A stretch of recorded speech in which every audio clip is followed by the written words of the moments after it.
Hey guys, sorry I'm late. I'm also going to go a bit over time because I have a lot to talk about.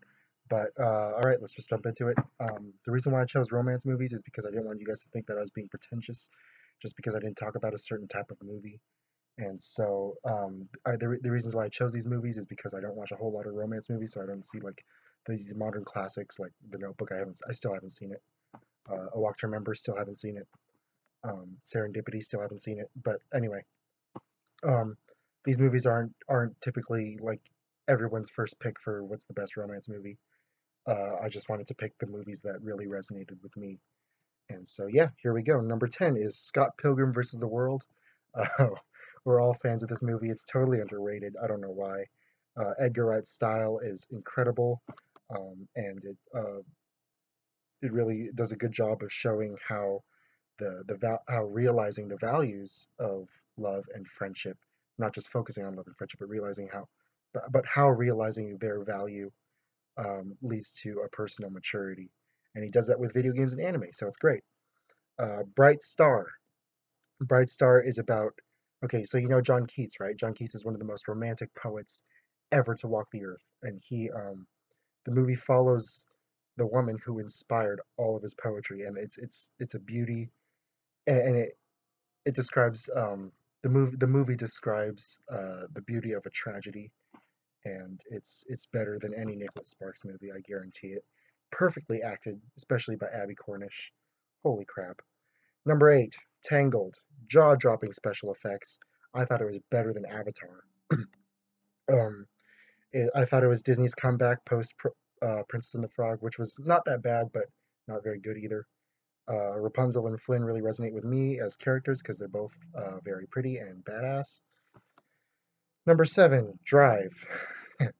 You all know how much I like this movie. It doesn't really stick out as a romance movie, but the romance makes it stick out, and that's what I really love about it.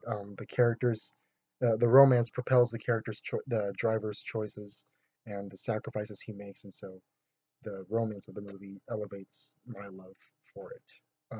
Number 6, Corpse Bride. This movie is perfect through and through. Animation, direction, score by Danny Elfman. Oh, it's brilliant. Um, and I thought that it was really interesting because the Corpse Bride's personality, her history, the choices she makes, the sacrifices she makes, the sincerity of her character, like it makes her really amazing. And that resonates on the whole, and that resonates with me because in the whole movie universe, the most beautiful character is a zombie, and that's awesome. Number 5, Shrek. It's Shrek.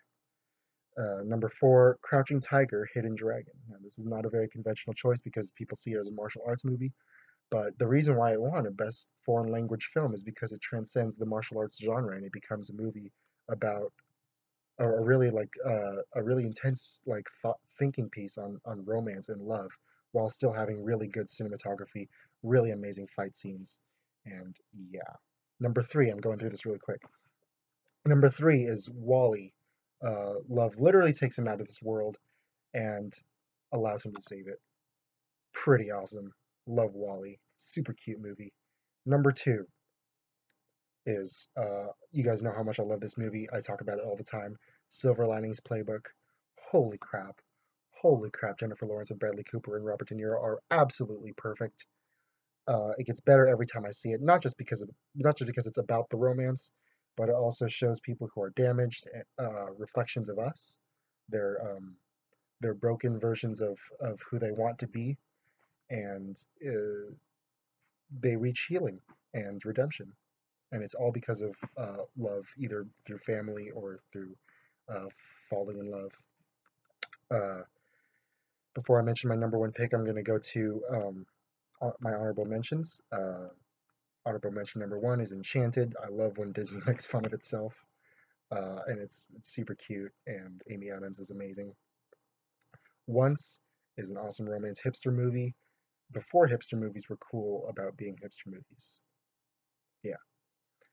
Megamind, Villain Gets the Girl. It's pretty awesome. Hilarious, sincere, epic. I love it. Warm Bodies, great male and female leads. Teresa Palmer's always hot. Terrible CGI. The last 5 years is Anna Kendrick's finest and most tragic love story. She is absolutely incredible. First 5 minutes of the movie, she blows me away. Oh my gosh, she's like that's what acting is supposed to be, you know. And then her male counterpart, her male co-star, sucks. And the fact that Anna Kendrick is so good just makes him look so much worse. So yeah, kind of sucks. Could have been great. Great writing though. All right, number one is Punch Drunk Love by Paul Thomas Anderson. I don't know if you guys have seen this. I'm pretty sure you haven't because it's not very famous. This movie is one that I don't really talk about very much, but it is really really special to me personally because it reminds me of how I struggled with my anger management before my faith was solidified. It's basically Paul Thomas Anderson, the guy who did There Will Be Blood, and he's directing Adam Sandler in a serious movie. Um, yeah, I know how stupid that sounds, but Sandler has this character trope, right? He's always angry. He's always or he's not always angry, but he always has emotional problems. He always has family problems, and he always lacks control over both. And Paul Thomas Anderson, he kind of shows this character archetype in like a psychological study and almost a critique of Adam Sandler's movies too.